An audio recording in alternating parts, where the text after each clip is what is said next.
Hey, Jeremy, welcome to the show. Good morning, Shannon. Thanks for having me.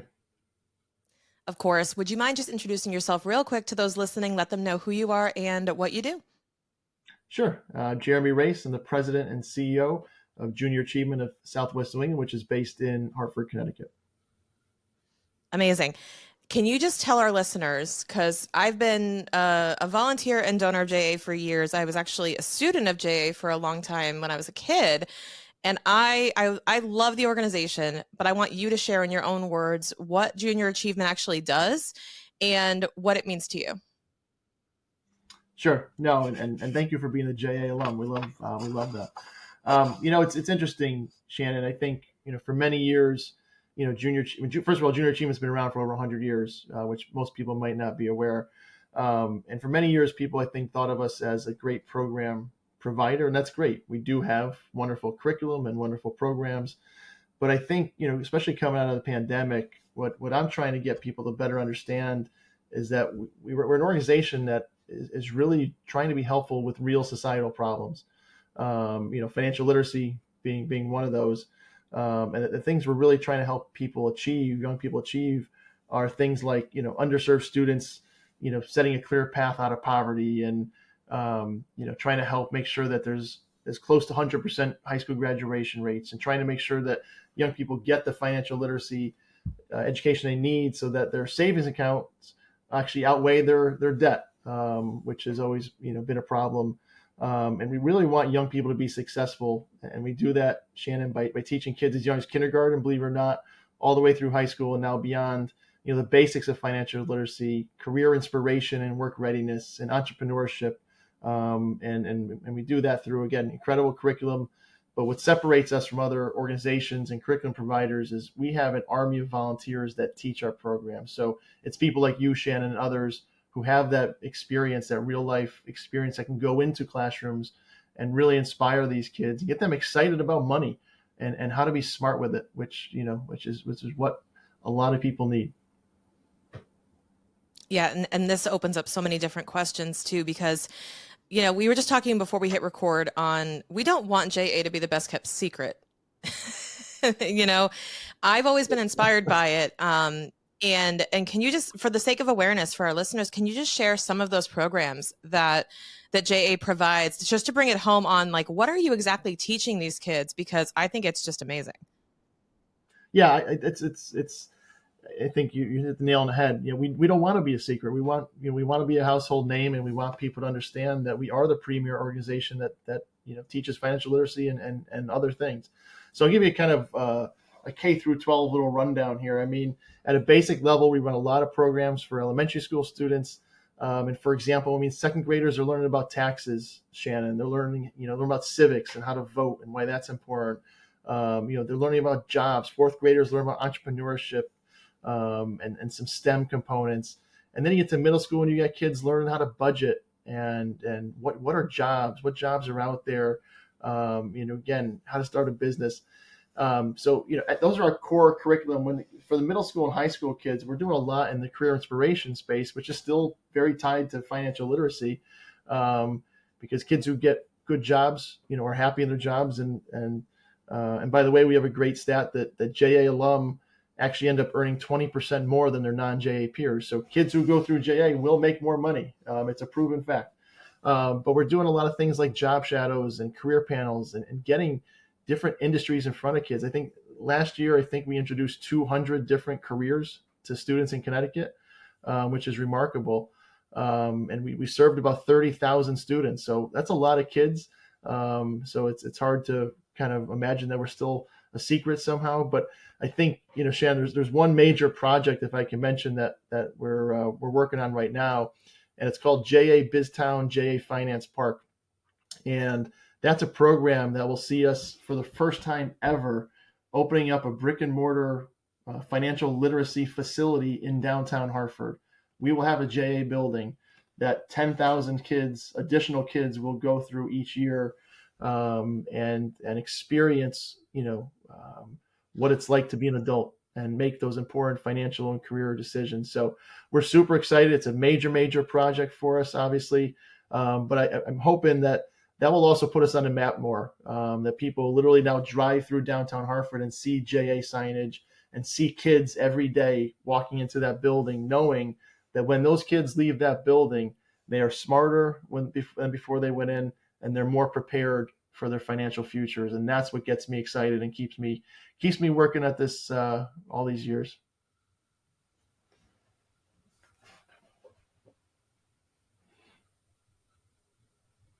Exactly. And it's so important that, people understand that this is available. And to get really tactical for a second, for those listening who are like, damn, how do I get involved in this? And like, how do I find out more about, like, I want my kids to go enjoy this type of experience. How do you guys deliver this? Because, is it a program? Do they have to sign up? Do the parents have to involve you? Do the schools involve you? Like, how do people find out where to find these types of courses and programs? It's a great question. It's the most of what we do, Shannon, actually takes place during the regular school day in the classroom. So it's typically teachers, principals, those folks signing their students up, right? And that's the majority of the programming that we do. But we're also really excited. So, so if I get to answer your question directly, if you're a parent and you're not sure if your kids, first of all, ask your kid if they're getting JA at school. And if not, I would suggest talk to your teacher, talk to your principal, and ask them if they can bring us into the mix. We want to be in every school in Connecticut if we can. But the other thing we're really proud of, and I know you know this because you're very supportive of this program, is we launched a program called JA Steps to Success I think 2 years ago. We're the only junior achievement area in the country who is offering and this kind of program where kids can actually sign themselves up for kind of an after school evening program. They can self-identify. It's almost like signing your kids up for soccer or dance or gymnastics. Parents can sign up their kids, and we have programs running each year that teach financial literacy and one that teaches entrepreneurship. So there is, so I guess the short answer is there's no reason why anybody shouldn't be involved if they want to be. We certainly want to be wherever there's a need. Definitely. And that's really important to note is that all it takes is the educational institution to engage you guys. Like, this isn't something where it's going to cost your family a ton more money to engage in. It's something that is available when they just know to ask for it. Let's talk about the national and global reach of the organization as well, because I know that you're the president and CEO of the chapter that's based in Connecticut, Southwest New England. But let's talk about how, this goes beyond our region and goes beyond even our country. I'd love to hear more about how big the organization truly is and maybe a little bit of success stories that you've heard of folks who have been through JA. Yeah, no, I mean, the scope is pretty significant. I mean, there's JA in all 50 states. There's over 100, I think there's 101 JA chapters across the U.S. I believe this past year we reached 4 million students in the U.S., which is remarkable. And what people also may not understand as well is we're in 100 countries worldwide. So JA scope, and if you take those numbers, I think we get close to 8 million students annually served by junior achievement globally. And those are huge numbers. And I think, people, Shannon, are starting to realize the real impact of what we're doing. And one of the biggest honors that we recently made aware of, and this most people don't understand this, for 3 years in a row, junior achievement worldwide has been nominated for a Nobel Peace Prize.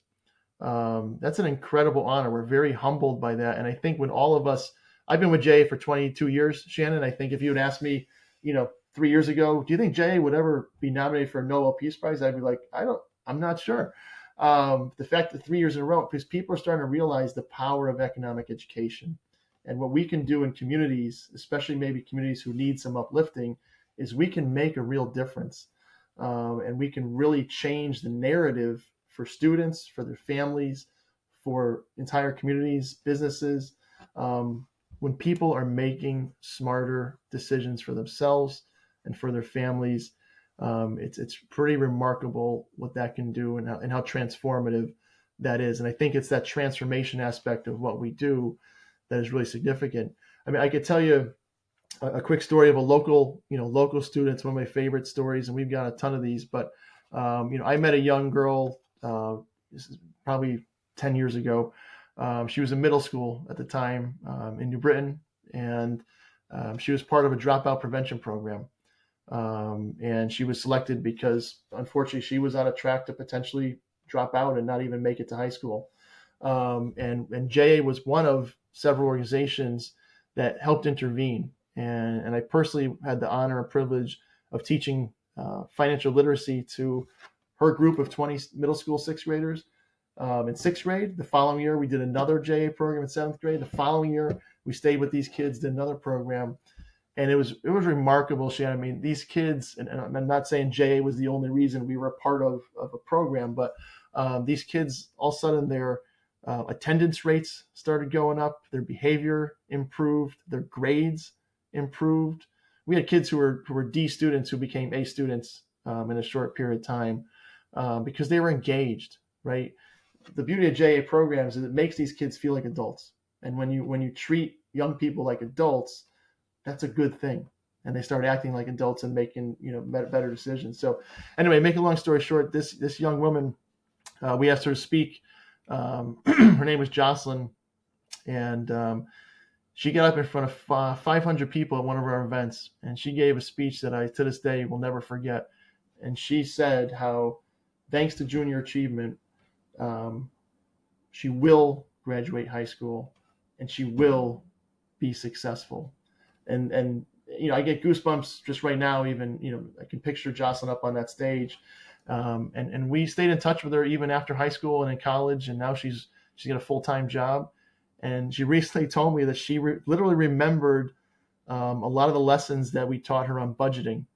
And when she had her first apartment, when she was about to buy something that she knew she probably shouldn't, she said she had like a little person on her shoulder saying, you know what, is that the right decision to make, or should we save up and do that? And I think for me, that was one of those moments where I've always known what we do matters, but it really kind of hit home that these kids are actually listening, and they're absorbing this, and they're putting it into practice, and that's amazing.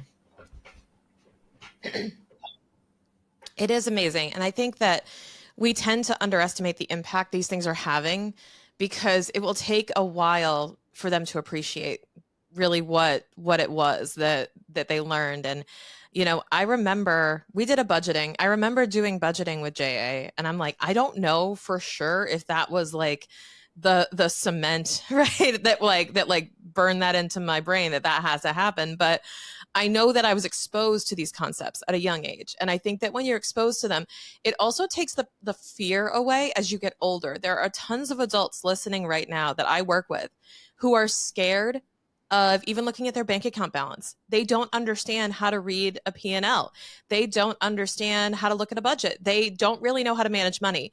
And I say it's not their fault, but I just wish there was more that was standard in curriculums, right? We always joke around about, I'm so glad I learned about parallelograms for parallelogram season and not taxes. But it's one of those things that I think should be standard. But I love that JA basically says we do too, and we're going to make it that way. Like, we're going to do our damnedest to make sure that happens. I want to lead into a question for you on your history with JA, because you said 22 years, right? What drew you into the organization, and what keeps you going right now in terms of your passion for this particular mission? Yeah, no, I mean, I kind of honestly fell into it. So I went to school to be a teacher. I did my undergrad at Fairfield U, and graduated as a history major. So the most logical thing, well, I'll be a teacher. And I went to grad school and got certified and all that stuff, and just realized that being a classroom teacher probably wasn't going to be a 37-year career for me. But I've always loved education, and I've always seen the power and impact that you can make on young people if you're giving them positivity and mentorship and solid lessons. So that's kind of what drew me to JA, and I started at the ground up. And I ran a lot of our programs for a bunch of years, and then kind of worked my way up through the organization, and have been the president and CEO for the past 8 years. And as I say to people all the time, this is a passion. I mean, it's not just a job. I love it, and it's the Jocelyn stories that keep me going. It's our amazing staff that keeps me going. It's our amazing volunteers and donors like yourself and others that keep me going. Our board members are incredible. It's really our teachers. It's really remarkable to see how many people believe in the power of what we do, and without them, we can't carry our mission forward. We need people. And I think one of the greatest testaments to me, Shannon, was just this past Monday. Share a quick story. We took a bunch of educators from Connecticut to Washington, D.C. to see their Finance Park brick and mortar facility, because these folks have never seen it, and we're bringing it to Hartford. We ended up having 41 educators from Connecticut, superintendents, assistant superintendents, curriculum leads, principals, teachers, you name it, from over 15 different towns and cities and organizations. And when we're on this airplane together, first of all, I said, I hope this plane doesn't go down, because this would not be good for a lot of us here. But, I was just completely honored and humbled. Right? I turned around and saw so many people from the Connecticut education system who took the time and trusted us enough to take this trip. And so, again, I can tell you a million stories just about how that keeps me inspired and to keep moving every day.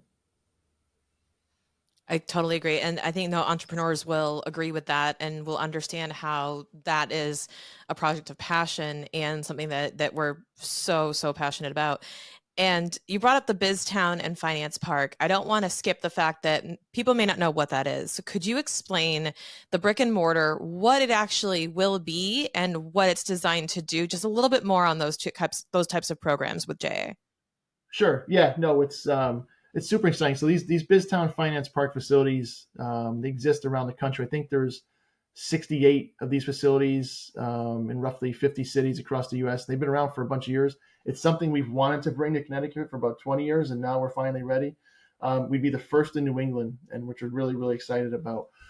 So what happens when you're there? That's where the magic happens. But it's what happens also before the kids step foot in that facility that's really important. So the Biztown program is for fourth, fifth, and sixth graders, and they'll go through 12 lessons, 12 J lessons before they even step foot. So that in itself, that's about 4 times the amount of time we spend with normal students. We usually spend about 3 hours with our students. So the kids who go to Biztown are going to get 12 hours of classroom activity and another 4 hours of a field trip. So that's really, really significant, the amount of time they're spending with us. And when they walk in a facility, Shannon, they get assigned a life scenario, whether they're single, they're married, they have kids, they have a job. And then inside this facility, this is the magic, it's designed to replicate the region's business community. So there will be 18 storefronts. So it's almost like walking into a mall. So you're going to walk into this building and you're going to have 18 storefronts, right? And you'll have the representation of Connecticut's major employers. And those storefronts will look like those businesses. And so there's career inspiration that's happening, even though they're also learning financial literacy. So they will navigate it's almost like a game of life that day. They'll have to work a job, they'll have to write paychecks, cash their checks, make decisions about insurance, daycare for their kids, and all that stuff. There's a mayor. They elect a mayor of the Biztown. It's just remarkable. And any fourth, fifth, sixth graders who go through that program, they remember it when they're 50. It's one of those things they don't forget. On the older kids, on the Finance Park side, same facility, still looks like a mall, same businesses, same storefronts. Again, those kids, those 8th, 9th through 12th graders, they will go through 12, financial literacy lessons before they step foot in the facility. And similarly, when they show up, they get handed a tablet. So now we're also introducing technology to the kids. Same thing, life scenario. This time, since they're older kids, they actually get a credit score, a salary. They learn about taxes, what's net versus gross, and what taxes pay for. And they similarly have to navigate, this finance park and make decisions. They have to apply for a loan to buy a car. They have to apply for a mortgage to buy a house. And it's fascinating. We went through exercise together with the teachers. I lucked out. They gave me a credit score of 760, which I think is pretty good. But some of the folks got like 620. And, so when these kids, most kids don't understand what credit scores are, but they will when they go to get a loan. And they realize either they can't get the loan or they're going to pay twice what I'm paying because I have a better credit score. So the reality, Shannon, is it's the most hands-on and fun, interactive way that these kids can learn. And that's why we're so excited to be able to bring this to Connecticut for the first time. It's so cool because as you're talking about it and describing it, I'm going, I know every listener is out there listening to this and going, damn, if I just had that. If I had that growing up, I wouldn't have had to learn the lessons the hard way. I certainly wish I had it. Trust me. I didn't have any of this stuff growing up either.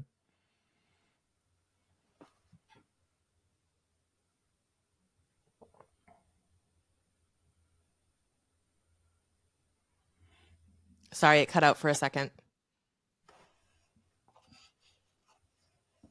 Can you hear me? Yep, I can hear it. Just a little choppy. Okay. Oh, okay, cool. Would you mind answering that question again? Or Sure. reiterating what you just said?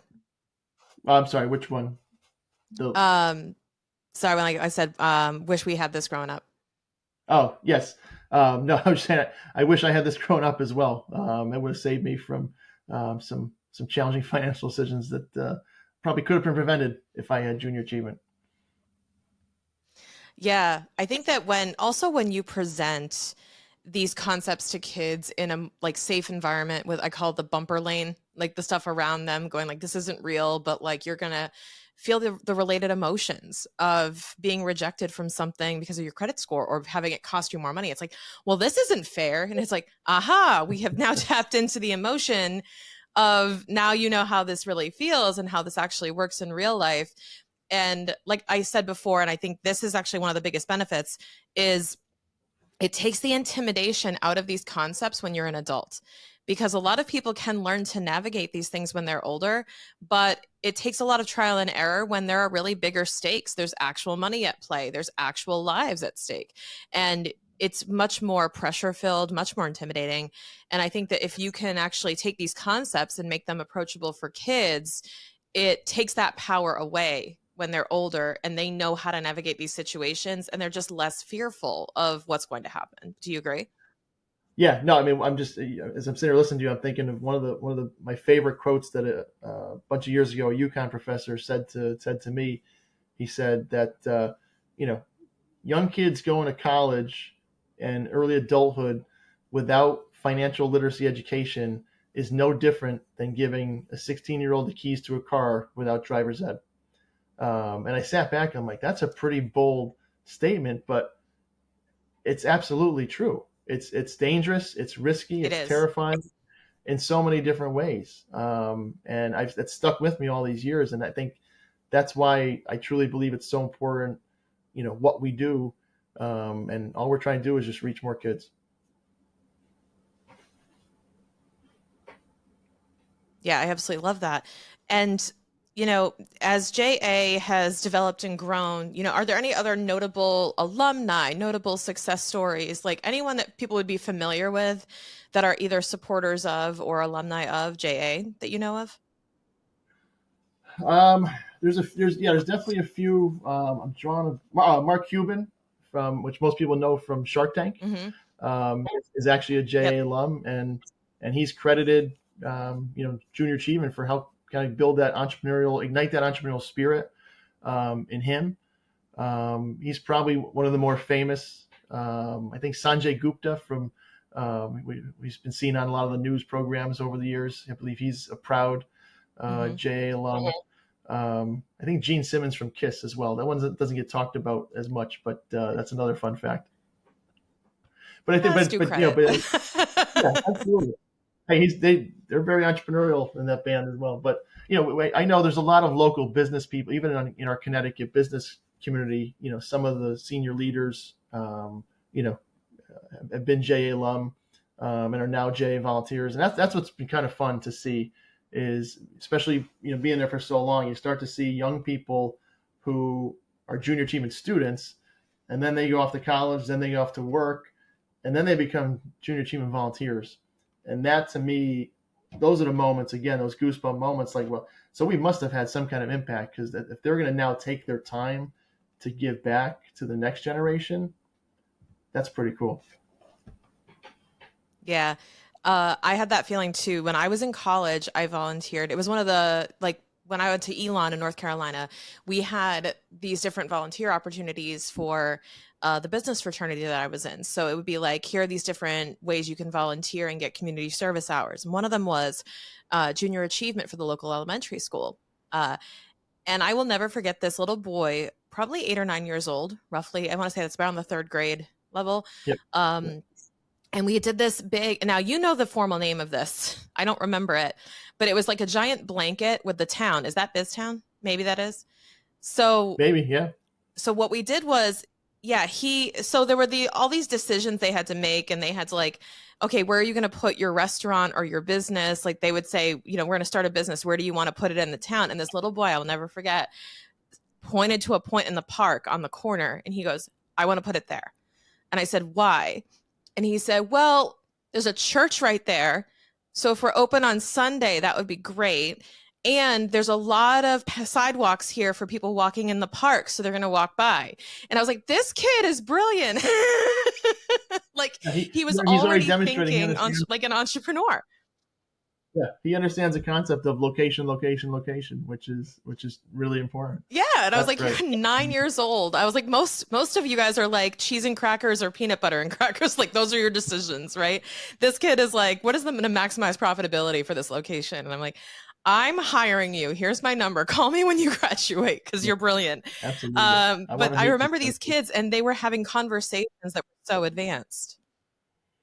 Yeah, and those, I mean, those are great stories that volunteers tell us all the time. It's like they leave the class, sometimes they call us like, you won't believe, just like your story, like what these kids came up with or what they said or like how, and that's why we do what we do. It's a beautiful thing. Exactly. So we talked a little bit about how maybe parents can, ask for this type of education in their schools. Let's talk about how folks who are listening can get involved either as donors of time or of money. So what are the best ways for people to support the cause, even if maybe they don't have kids in the school system or they're not connected to the education system? How can they get involved? Yeah, I mean, the best way is through our website at jacon.org, JACONN.org. There's wealth of information on there, all of our contact information. Reach out to me personally. My email is on there, jrace@jacon.org. And I think that's what we love to do. And Shannon, we're really focused on impact right now. And I'll admit, for many years, a lot of us within JA, measured impact by how many kids we served, and that's still very important. Don't get me wrong, but we came out of the pandemic and realized we want to go deeper. We want to have even more lasting, meaningful impact on these students. And for that reason, we've almost kind of scaled back a little bit what we're doing so that we can have more enriching conversations with people. So my pledge is if anyone reaches out to me to want to get involved, we're going to have a conversation, right? We're not going to have some generic dialogue. We're going to have a real conversation. And what we can do is help figure out, to your question, Shannon, how to best put people in the game. Right. So if they want to be a donor, we can talk about that. If they want to be a volunteer, we can talk about that. If they want to bring JA to their kid's school, we can talk about that. If they have an idea for something new, we can talk about that. So I welcome people to reach out and truly appreciate it. Yeah, and I would encourage you guys, reach out to your local chapters as well if you want to get involved in person, because I reached out and I've been able to participate in so many different programs, but it's not a huge commitment, but it is a huge impact because I was able to go to a high school locally, just a few miles from my house, and do mock interviews with kids who are about to go off to college. And I'm just like, this is going to be so helpful because they did rounds of mock interviews with different business owners and executives from all around the area and got such good feedback. They basically got to do 8 mock interviews in a morning. And we just donated maybe 2-3 hours of our time in a morning on a weekday. And especially for business owners where you can kind of take that time away, or if you have the ability to take half a day and go do that, it's really, really rewarding. But also that's all you really have to do is show up. And the staff does a great job of preparing you and giving you all the materials you need as well. So you don't have to come with like an entire script or an entire, a bunch of work to do ahead of time. Yeah, I love the way you kind of captured that. I think the most important thing and the hardest thing to do is just show up. Everything else will be easy. Once you get in there, we're gonna make it a great experience.